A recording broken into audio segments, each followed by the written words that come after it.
your step partner. These guys are armed and dangerous. Don't you worry, friend. In the penitentiary, they used to call me Terminator. I'm going after them. Why does he sound like Lulu? Good luck. Oscar, I'm sure you can do the job, Sheriff. Okay, the best thing to do would be to head for Douglasville and wait there until Oscar's completed his mission. From this window, I'll be able to see Oscar when he arrives. Here comes Gustav and Theodore's car. And Oscar is driving, so I guess everything went okay. Yes, he's pulling them out of the car, and he's tied them up hand and foot. What a tough dude! He's grabbed each of them by one arm and is dragging him into the jail. Whoa, he's so buff. I've got to tell Sushi. You know, that's one way to keep from having to animate all that. Just have someone narrate. Sushi, good news! Really? What is it? Those cursed assassins are now locked away in the town jail. But how did you manage that? It was Oscar. I made him the town sheriff and gave him his first mission, to capture those two killers. No way. You're unbelievable, Brian. That big guy Oscar is unbelievable. By the way, I gave him your rifle so he could carry out his mission. You don't mind, do you? No, that's okay. Plus, I won't be needing it anymore. Law and order have been brought back to town. But seriously, this is all good, but it doesn't solve the real problem. Besides, we're not exactly the murdering types. And even if we were, all we'd achieve by eliminating Gustav and Fyodor is for the Sandrettis to send more killers after us. Yep, you're right. We've got to think of something to free us of the Sandrettis for good. You said it. You know what? I think I'll go and congratulate Oscar and get the pleasure of seeing those two thugs behind bars. Are you coming? No, not right now. You go, and I'll keep thinking of a plan. All right, see you soon. See you soon.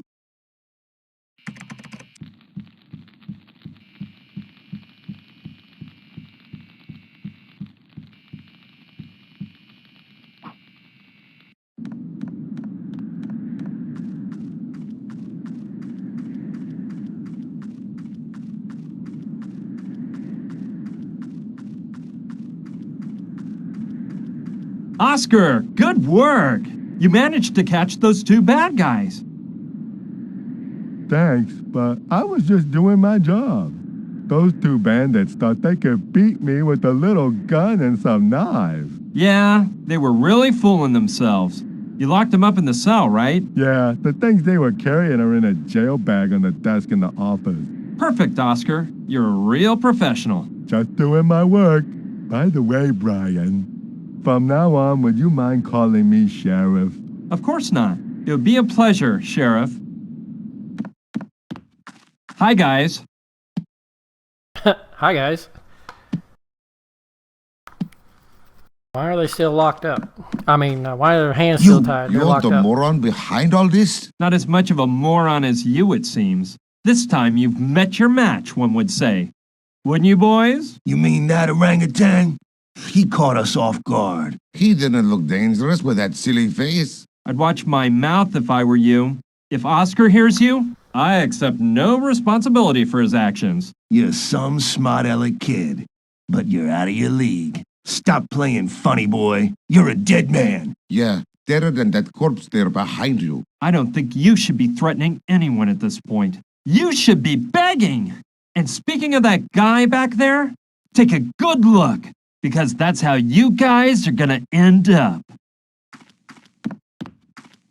What a waste of time talking to two killers. What kind of game do you think you're playing, kid? Let us go now, and you might get out of this alive. That's the bag Oscar left me. Inside are the things Gustav and Fyodor had with them. Give it a rest, One Eye. Okay, examining the stuff those two guys were carrying around may give us some ideas. The canvas is pretty worn out, but I don't think it'll tear.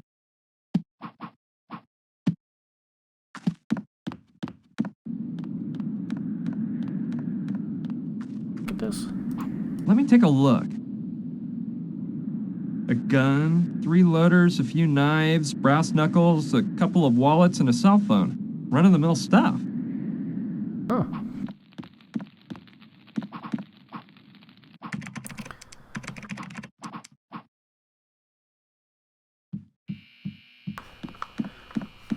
We'll just give it. Sheriff Oscar's our Sushi, friend. Yes, Brian. I brought you everything Gustav and Fyodor had on him.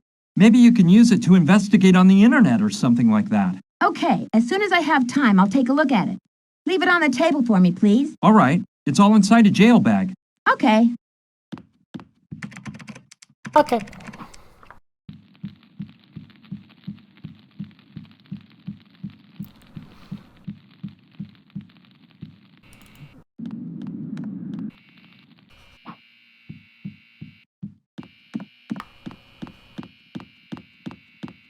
Sushi, sorry for disturbing you.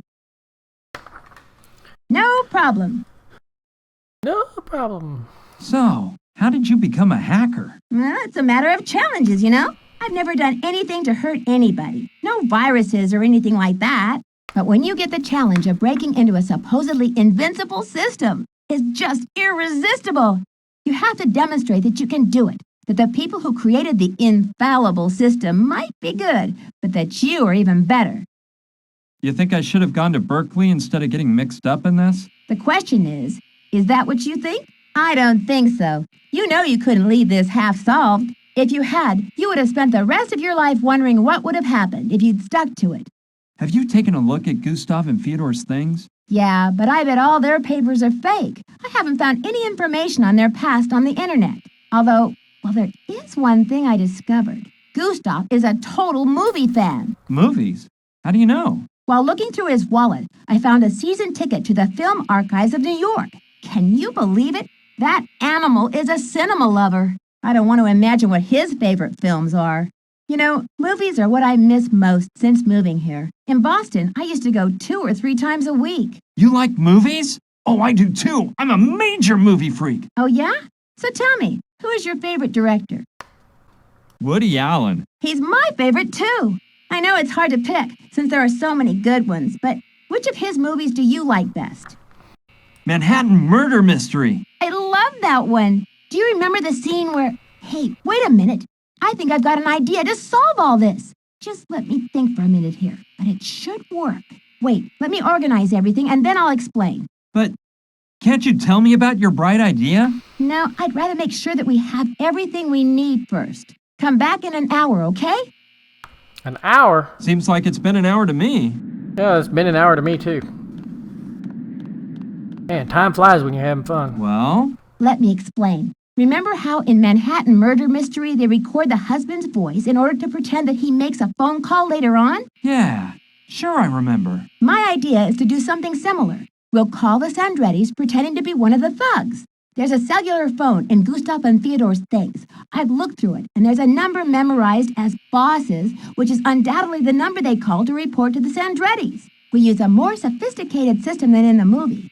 A voice emulation program I downloaded once from a website called The Way Secret and Fully Invincible. What would we achieve by calling the Sandrettis and pretending to be the thugs? We'll make them suspect that Gustav and Fyodor are intending to keep the cash for themselves. Yeah. Yeah. That sounds like a good plan. That's a good How do plan. we do it? You have to record the thugs' voices so I can enter samples into the program. It'll analyze them and create a filter which we can use on any voice to make it sound like the voice of those killers. Program is that good? Guaranteed. Meanwhile, you have to record Gina saying something like, "You lying murderer, you killed him and now you want to keep the money." Gina is on our side, so we can just use her voice. We don't need to emulate it. Got it? Yeah, but are you sure this is gonna work? Of course I am. Don't you worry. Just do your part and leave the rest up to me. There's an MP3 recorder on the table. Go get it and record those voices, please. All right, I will. Okay, don't take too long. Well, she's pushing, isn't she? It's small and incredibly light. Go do it.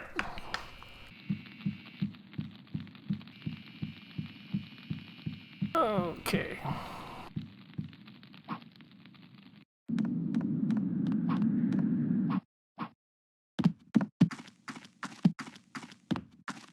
Okay, we need to record the thug voices. Okay, let's do it. Hi, guys. How's it going? How's it hanging? Come see, come saw. What kind of game do you think you're playing, kid? Let us go now, and you might get out of this alive. I'm starving. Aren't you going to feed us? Man, they get better treatment at Shawshank. This time, the Shawshank. Sandrettis must be asking themselves why we haven't called in for 2 hours. It won't take them long to send someone out looking for us. Get ready, you worm! Hey, I think I'm ready to re-enter society. Why don't you let me out so I can integrate and start a new life? The first thing I plan to do is go massacre your whole family. Uh-huh. Well, Why that's don't definitely you shut your incentive. trap, you Russian retard? Give it a rest, one-eye. Come How on, boys. dare Don't he. argue. Cellmates are supposed to get along. Call Done. him a retard. Now I have the voices of those two recorded.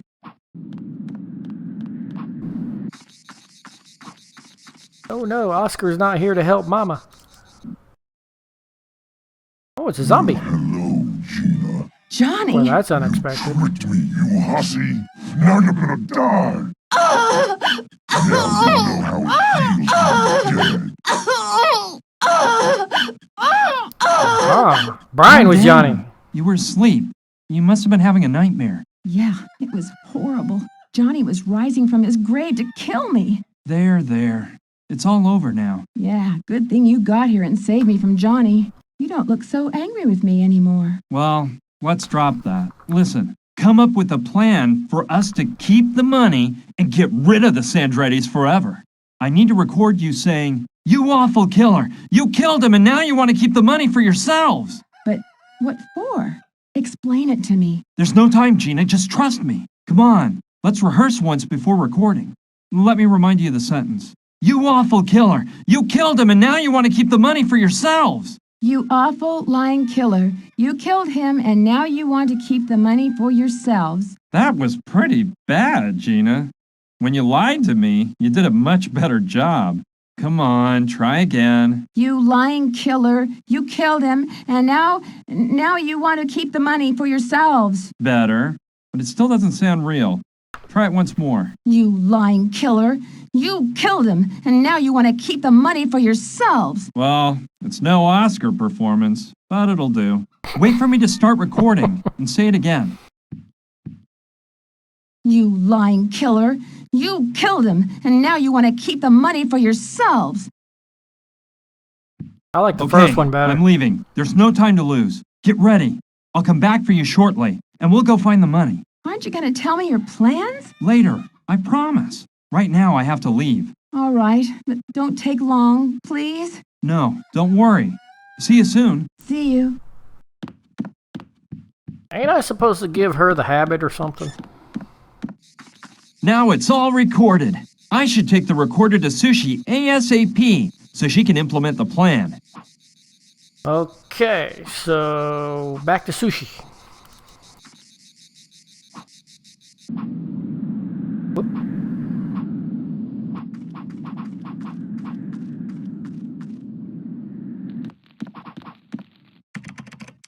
Okay, recorder, back to sushi.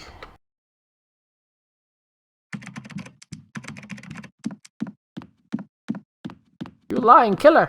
Lying Hey, killer? Sushi. Hi. Did you get the recordings? Yes, I have it all. Excellent.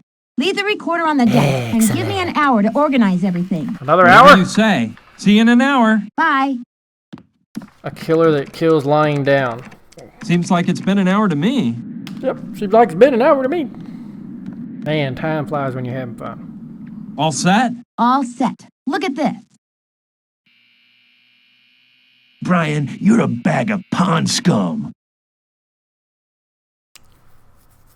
How does it sound? Wonderful, Sushi. And you said I was unbelievable. You're the amazing one. He's the one with the it's no big PhD. deal. I ended up using Gustav's In place physics. because he seemed like the thug leading the show. We'll make the call using my computer, but the computer has a system that will make them think they're receiving the call from Gustav and Theodore's cell phone. I've also prepared the sample of Gina with a few touch-ups, including gunshot sound effects I added in. Let's go. I hope everything turns out okay. Ooh, I'm sure it gunshots. will, Sushi. I trust you.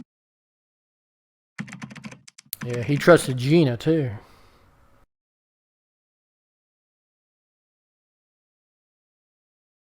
Look, she's editing a YouTube video. It's about time. What the heck is up? We nabbed him. Well, have you got any information out of him? It's what we suspected, boss.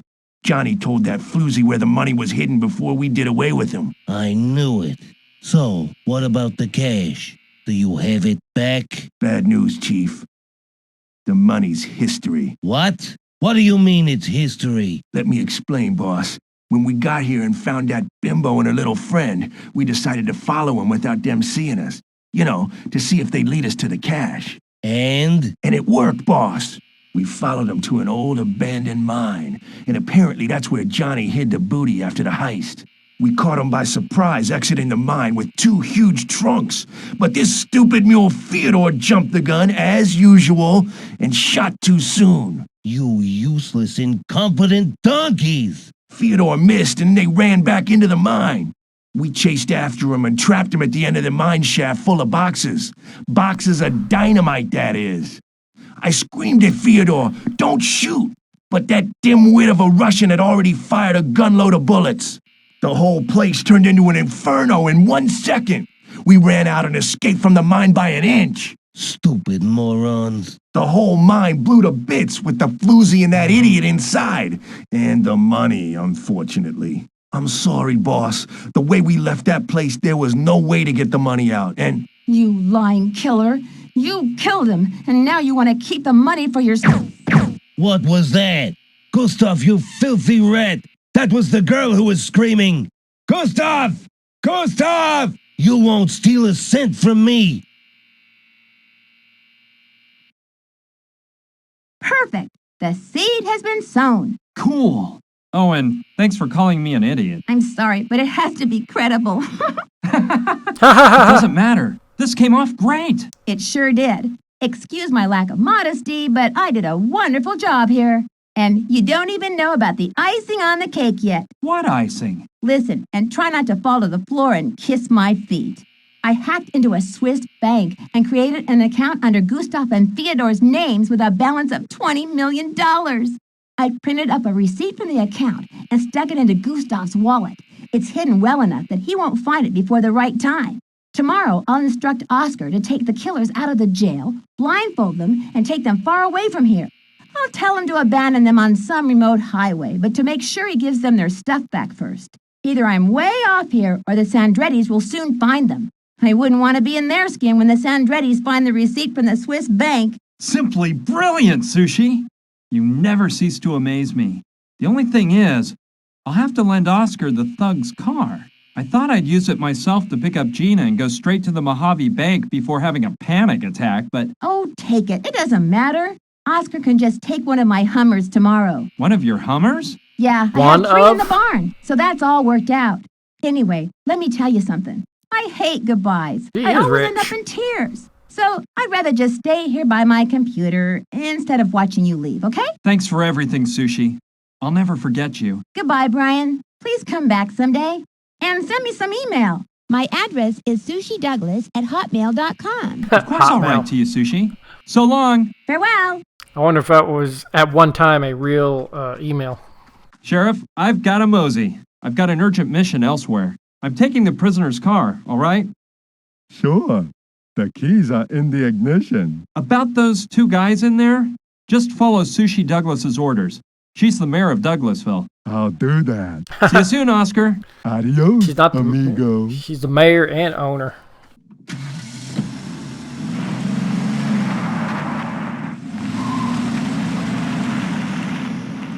I thought she said she didn't want to watch him leave. Goodbye, Brian. We'll miss you. He was gay, wasn't he, man? What? What? It's amazing how Sushi helped me put all the pieces together, isn't it? She's an amazing girl. I picked up Gina at Mama Dorita's house. Her leg had almost totally healed, so we headed for the Mojave Bank.